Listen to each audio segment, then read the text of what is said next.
Hello, everyone, and welcome to this edition of Objectively Speaking. Today I'm going to be talking about minimum wage. Yes, minimum wage. Oh, God, minimum wage. Wow, where to begin with minimum wage? There's a lot of crap that's been in the media over the last couple of weeks, even just the last few months. I've been trying to put this together literally for 2 months, and uh, there's always something new to be had that I want to use in my information. And I figured that that's a little counterproductive because A, it's been 2 months since I said I was going to do a minimum wage video. How about that? I haven't been procrastinating, I promise. I've just been trying to get a lot of information. The information keeps coming and it keeps changing, and people keep crying out for even more money. And I figure that no matter what I do, what I say in 2 months is going to be completely obsolete. So I'm just going to do this now, give you the facts as best as I can come up with them, and try to give you a better understanding of how minimum wage affects what you pay for. Believe it or not, minimum wage does affect what you pay for your gas, for your food, for your clothes, for your rent, for your mortgage, for, well, pretty much anything that you, the consumer, pay for is dictated by minimum wage. How does that work, you might ask? Well, my expertise is in the food industry, so I'm going to give you some food industry examples. This isn't something that you can compare to the retail market, to conglomerations, to giant multinational corporations, to the oil industry, to anything like that. This is specifically facts about the food industry. So don't think that what I'm saying can be said about everything else, because it can't. There are going to be some similarities, but it's not going to be the exact same thing. So in the food industry, when you buy a meal, whoever is selling you that meal has three items that they have to, or three basic brackets that they have to pay for. They have to pay for the food itself, meaning the items that they are giving you. That's the food cost. Then there's the labor cost, which is how much time and how much money does it take to make this actual plate of food. And the third is the utilities. Utilities is very broad. That can be that's your rent, that's your lease if you've leased a building, that's your property taxes, that's your gas bill, your electric bill. Anything that is not food cost or labor cost related goes into the utilities folder. Now, utilities are very variable. They vary from, even in the same company, they vary from one location to another. It's all going to be different. So I've tried to take that out of the equation as best I can and still be able to give you guys some basic numbers here. So the basic rule of thumb in the food world is that you want to have 33% of whatever your total price for the meal to go to food cost, and for 33% to go to labor, and the last 33% to go to your utilities. So on average, again, this is just a basic rule of thumb, you will take whatever it costs for the food items alone, multiply that by 3, and that is the bare minimum that you want to charge for that food plate. Now, all the numbers that I've come up with, I think I did from a burger place.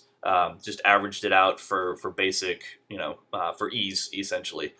So the number that I came up for food cost is $2. $2 to make a burger, or a burger platter, whatever. $2 is your food cost. I think I did 5 minutes. That's about at 7.25 an hour. That's 60 cents for labor cost. That's 60 cents of labor went into making this burger. And then again, the utilities are variable, so I just kind of laid that out of the equation. So, like I said, multiply your food cost by 3, and that's the bare minimum that you want to charge. So $2 minimum food cost times 3 is $6. That's the minimum that you would want to charge for this item, is $6. Now, at $6, that gives you, well, again, this is without utilities, that gives you a $3.40 profit margin for your item. Let's say on average you sell, 200 burgers a day. That gives you $680 a day. Multiply that by 7 for the week times 52 for the year. That gives you a gross total for the year of $247,520 for the year. That's at $7.25 an hour. Now, at $15 an hour, which is what all these Johnny Fry cooks are crying for, at $15 an hour, let's do the food cost to be the same, $2. $2 times 3, again, the minimum that you want to charge, $6. Labor has gone up 40 cents, from 60 cents to $1. Now, I know that doesn't sound like much, but bear with me here. $1 to make this item. That gives you a $3 profit margin, as opposed to a $3.40 profit margin. When you go, oh, what's 40 cents? Why can't we just get paid minimum or $15 an hour? And it's only 40 cents. They're not losing that much money. Watch this. Again, at 200 items per day, that's $600 a day, as opposed to $680. So in one day, that's only 40 cents per burger. In one day, you have lost $80 in profits by raising minimum wage up to $15. That's $218,400 a year. That is a difference of $29,120. That's a little under $30,000 of profit lost per year. Now that doesn't seem like a whole lot to some people, but let me tell you, when you actually factor in what utilities could potentially be, that difference goes all the way up to 40,000. And I actually just read an article just a few minutes ago about what is going to happen with just fast food companies. Taco Bell, Wendy's, McDonald's, Burger King, places like that. What's going to happen if minimum wage goes up to $15? How much will you be paying? And it actually broke it down statistically a little bit better than I did here, talking about what the price of your burger is now and what the price of it's going to be at a $15 minimum wage. The difference is actually pretty nominal. I think for one of them it was $6 and I want to say $6 and something, $6.80 something I want to say was the price now. If minimum wage goes up to 15, you the consumer are going to be paying over $9 for that item. And let me tell you, I don't want to pay $9 for one fucking hamburger. That is outrageous to me. So, using that as my tangent into the next step, what does this mean for the price of everything? Because you said that the price of everything is going to increase. Well, yeah, it is. Because if minimum wage goes up to $15 an hour, that is a huge amount of inflation. And inflation exists. Don't try to tell me that it doesn't. If you go back and you look at what people were making before, yeah, okay, minimum wage was $2 and something back in the 50s and the 60s. But at the same time, you could get a steak for $1. A nice big 10-ounce T-bone steak in the 60s, $1. 10-ounce T-bone steak now, $30 at a good quality stockade. $30. So inflation is out there. Now, when minimum wage, it's always an act of, it's not just supply and demand, it's always how much can people afford and how much are they willing to pay. And this is what all the big giant corporations have in their minds right now is, okay, if people are they're making $7.25 an hour, they're only making, what is that, $19,000 a year, averaging out for a 40-hour week. If I remember correctly, I didn't write it down, but I think it's about 19. It's under 20,000. I know that. And that's pretty significant when you think about it. I mean, I don't know. I haven't looked up what poverty. I probably should have, but I haven't looked up what the poverty level is right now. Like how much you have to be making to be considered "quote unquote" poor in the United States. But I know that making less than $24,000 a year with a wife and a kid, with $24,000 as the entire household income, we still qualified for food stamps. Now, that's for 2 adults and 1 infant. So I don't know what the rule is now. I don't know what the laws are now. I don't know if, as a single person living on your own, you have to be making below a certain amount of money a year before, or a month or whatever, before you can qualify to get welfare, food stamps, or WIC, or any of that crap. So, I'm sorry, I totally lost my train of thought. Anyway, moving on. If minimum wage goes from $7.25 to $15, that means that instead of making, instead of making, what was it, $16,000 something a year, I'm going to be making $20,000 a year, I think was the math that I came up with for that. And that, yeah, that's a pretty significant change in, in money per year. But at the same time, making 7.25 an hour, again, let's just use an example. Right now, I can go out and I can get number 4 special from wherever for $6. Well, that's after tax. Let's just say it's $5.99 before tax. So I can go out and I can pay $6 for burger platter A at whatever. At $15 an hour, they're going to have to charge you more just to cover the loss of labor dollars that are going to come in. And I was reading an article earlier about how fast food places are going to have to increase what they charge the consumer is going to have to increase by 38%, while at the same time they're losing 77% in profit value. So that's a huge chunk of change right there. And I actually saw an article a few months ago talking about how McDonald's is actually trying to implement, they're not trying to implement, they are in the, the preliminary phase or the testing phase or what have you, making it so that cashiers are not necessary. It is an automated machine. It looks like an ATM. You go in, you punch in what you want for your order. It does all of the information. It calculates everything, gives you your total, and you either insert money into it or you swipe your credit card. It's kind of like going to the grocery store and they've got those automatic self-checkout lanes. It's the exact same concept, only with food. So that alone, there's probably depending on the size of the place, there's probably about, I'd say, 3 to 5 cashiers on staff at all times throughout the busy day. Let's just say that's from breakfast until the end of lunch. That's not including the wee hours if you've got a 24-hour McDonald's or whatever. But so they've got at least 4, let's just say an average of 4 people on staff for each shift.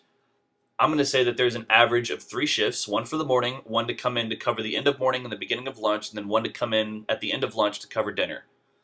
So 3, 6, that's 12 people on staff right there. That's 12 people, if they actually implement this, that will no longer have jobs. Minimum wage at $15 an hour, and you have just raised the unemployment rate by 15 more people. 12 more people. Excuse me. Whatever. I can't do math right now. Explain to me again how a $15 minimum wage benefits everybody? That doesn't seem to me like it's benefiting very many people. Sure, it's benefiting the people that are actually in the back cooking the food. But what about the people that are 16 years old and still in high school and only working 15 to 20 hours a week to be able to pull in a little bit of cash for themselves so that they can buy a car, so that they can help their parents out? Some kids get jobs at 16 because they just don't have enough income coming into the family, and they have to have as many people in the household employed as possible. What about them? What's going to happen to them when their son and their daughter don't have work? It raises a lot of questions. And at the same time, if everybody in every single, and this isn't just fast food, if everybody, that's the people that are behind the counters when you go to get your gas, that's your tellers at your banks, that's everybody. The price of everything is going to increase because every single company is going to have to compensate for this exorbitant raise that people are going to be getting. I'm not saying that people that make minimum wage are worthless. I'm not saying that at all. I'm not saying that Johnny Fry Cook is any better than I am or any worse than I am. But when you go and you look at what these corporations, these people that put profits over people on any given day, what they're going to have to do to maintain the same percentage of profit margin, I don't want to think about what they're going to have to do. and it's actually quite frightening. I mean, you at $15 an hour, sure, you can probably afford a nicer apartment on the east side of town. You can probably afford to be able to get a little bit nicer car, maybe something that's got a little bit better gas mileage. But in the end, everything is going to raise in prices. So $15 minimum wage, the percent of inflation is still going to remain the same. At $7.25 an hour right now, what you pay for a burger versus when the minimum wage is $15, what you're going to end up paying for a burger, the percentage of the difference is still the same. I don't know what that percentage is because I haven't actually crunched the numbers, but I can tell you right now it's going to be pretty damn close to what it is now if the minimum wage is raised to $15. Now, like I said, everybody's got their own opinion. I only happen to know, have more knowledge about the food industry. I don't know anything about retail or conglomerations, whatever, like I said. But I can guarantee you that if you're making $15 an hour, everybody knows that now you're making, a minimum of whatever X amount dollars per year. And actually, let me pull out my handy dandy calculator right now. $15 an hour. Let's say at an average, they being anybody that asks for income evaluations is going to do the same exact mathematical procedure. They're going to take your hourly wage, multiply it by 40, assuming that if you're a full-time employee, they're going to multiply it by 40 because that's the minimum amount that you're going to get at your job is 40 hours. And then they're going to take that, they're going to multiply that by 52 because there's 52 hours 52 weeks in a year. So at $15 times 40 hours a week, that's $600. Oh my God, $600 a week. That's like $30,000 a year. Yeah, $31,200 a year. Now, right now at $7.25 an hour, a full-time employee is making $15,080 a year, and actually that looks like it's below poverty level because I think poverty level is $16,000 a year. So, okay, maybe minimum wage does need to go up. I'm not saying that it doesn't, but if it does go up, it does not need to go up by such an exorbitant amount. I mean, that's $7.75 difference. When I first started working, minimum wage was $5.15. It went from $5.15 to $5.25. 10 cents was the first increase that I experienced in minimum wage. Then it went to $5.75. That was an increase of 50 cents. And this was over a period of, I don't know, maybe 3 to 4 years. And then it went from $5.75 to $7.25. Now, I remember when it was $5.75, when I was making more than that at the time. I don't know exactly what I was making, but I was making enough to be able to have my own one-bedroom apartment. Then it got bumped up to $7.25 an hour, and then all of a sudden, my apartment rent goes up. At the time, I got married, I had a kid. My apartment, when I moved in, when minimum wage was still $5.75 an hour, my apartment, let's just say it was, I think it was $7.20 a month for this apartment. When minimum wage went up within that year, the next year, my rent went up to over $800. And that's just within a year. And that's another thing about it, is that, the cost of everything is going to go up. Your rent is going to go up. The gas prices are probably going to go up again. Just everything, anything that you pay for, whether it's a bag of chips or a car, everything is going to raise in price. That's just what inflation is. It's unpreventable. So, if you've got, let's say, a day's worth of work is what, $58 right now for a 10-hour day? You've got $58 in your pocket. You're paying $5 for whatever, for food or for gas or what have you. You pay $5 out of that. Well, it's not going to be any different later on when you've got, when you're making $15 an hour. One day of work is $120. Well, you're not going to be paying $5 for that same item. You're going to be paying like $12 for that same item. The percentage difference is still the same. If you have $100 in your pocket and you pay 50 of it for something, that's still half of what you have in your pocket. If you have $200 in your pocket and you pay $100 for the same item, that's still 50% of what you have in your pocket. The percentage is not going to change. You're going to make more and you're going to be going, yeah, this is awesome. I'm making over $30,000 a year. It's exactly what I've been doing. I'm only 19 years old and I'm making 30 grand a year. Well, how fair is that to the people that are 50 or 60 years old, that have been in the same industry for 35 plus years, that are trying to retire, that are making $5,000 to $8,000 less than you? That doesn't seem very fair to me. Again, this is just my opinion, but when you look at it, a lot of people are going to start losing their jobs because no corporation is going to want to pay $15 per hour to have some wage slave come in and take money from customers, put it in the drawer for 8 hours, and then go home. I don't want to pay somebody $15 to do that.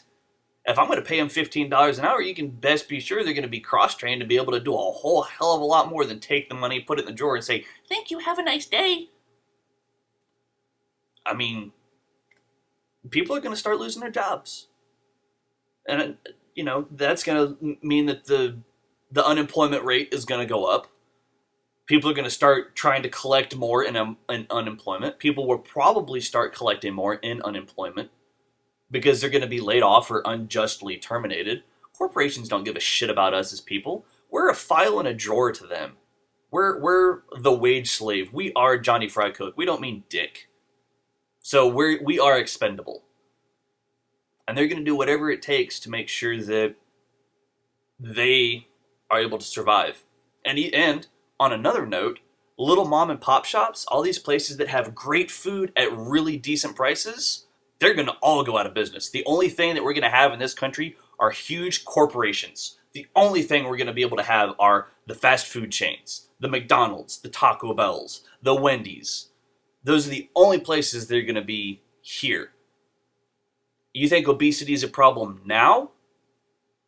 Just wait until there's no healthy places left because they have to charge $30 for a pack of grapes. Everything's going to raise in prices. Now, is my view a little biased? Sure, why not? I know what it's like to be making minimum wage and barely scraping out a meager existence. I was barely scraping out a meager existence when I was making more than minimum wage. Right now, I make more than minimum wage. And I'm actually still struggling. Life sucks right now, whether you're making minimum wage or not. And it really, honestly, it depends on where you live. Where I live, the cost of living is not the same as where you may live. Where I live, the next town over, the cost of living is not the same. By a very wide margin. And even in the big city, there are places that are, every big city has their slums, the place where the poor and the destitute go. Destitute, not prostitute, dirty bastard. But, this whole minimum wage thing is just going to widen the gap between, the quote-unquote middle class and the quote-unquote poor. Now, I use those in quotes because I don't know where the line is anymore. I technically, by what I was making before, what was I? Lower middle class? Well, now I'm less than that, but I'm making more than minimum wage. So explain to me how making more than minimum wage means that you actually have a livable wage. Because not all the time do you. And on that note, people that make minimum wage, there's a lot of people out there that know the loopholes in the system. There are people out there that don't know the loopholes in the system and still are able to live. You can live on minimum wage, on your own, on minimum wage. Is it hard? Hell yes, it's hard. It is not easy. You have to fight tooth and nail. You have to budget down to the penny. Is it possible? Yes. Don't tell me it's not possible, because I have seen it happen. Is it hard? Yes. But it is still possible. So don't go out there and use the argument of minimum wage isn't a livable wage. You can't live off minimum wage, because you can't. Just saying that right now, you can. But me personally, I'm all for raising minimum wage. Not to 15 freaking dollars. No. Just a little bit. Maybe I'd say make it $8 minimum. That's just my opinion. That would give us, that's a 75-cent increase, which is still less than the freaking dollar and whatever 75 cents that it was when the last time when it went from $5.75 to $7.25. You know, that jump alone caused a lot of problems. Just think about what it's going to be if it jumps to $15 an hour. Now, another thing that I want to touch on real quick is that a lot of the things that I've seen from the media, all these Johnny Fry cooks that are clamoring for $15 minimum wage live in places like Seattle, like New York City, like Philadelphia, like Detroit. I think I even saw one in Chicago. These are big cities. These are huge cities. Right now, where I live, I probably have, 800, maybe 800 square foot apartment. And I pay less than $600 for it. In New York City, the only place that you can live is in a high rise. Or if you're in the slums, you get the little, maybe 10 floor old as dirt apartment buildings. The minimum that you're going to pay, you're not going to pay less than $1,000 for 800 square feet. You can forget about it. So the cost of living here is not the same as the cost of living there. If you're making $7.25 an hour in a place where the cost of living is exorbitantly high, then yeah, you need to make more than the minimum wage. But there's places that already do that. You know, if I'm 18 years old, if I'm 16 years old and I want my own freaking apartment and I'm going to go out and find a minimum wage job, no, I'm going to find 2 minimum wage jobs. All these people, most of these are teenagers, a bunch of kids that are out there clamoring for $15 an hour because they just want to move out of mommy and daddy's house. Okay, move out of your mom and dad's house. Get 2 jobs. I had 2 jobs. I had 3 jobs. Is it hard? Yeah. Do you have a social life? Not really.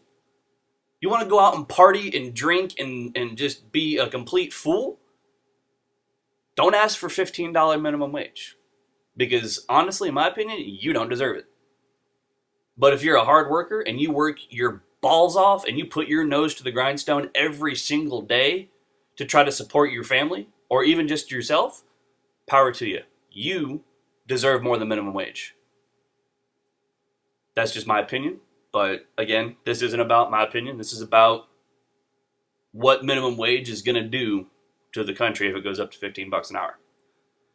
I think I'm beating a dead horse here, so I'm going to wrap it up. If you have any opinions or if you have something that I haven't covered, please feel free to post it in the comments, send me a private message, what have you. I'm not sure what I'm going to work on next, but it's probably going to be another doozy. But until then, I will see you guys later.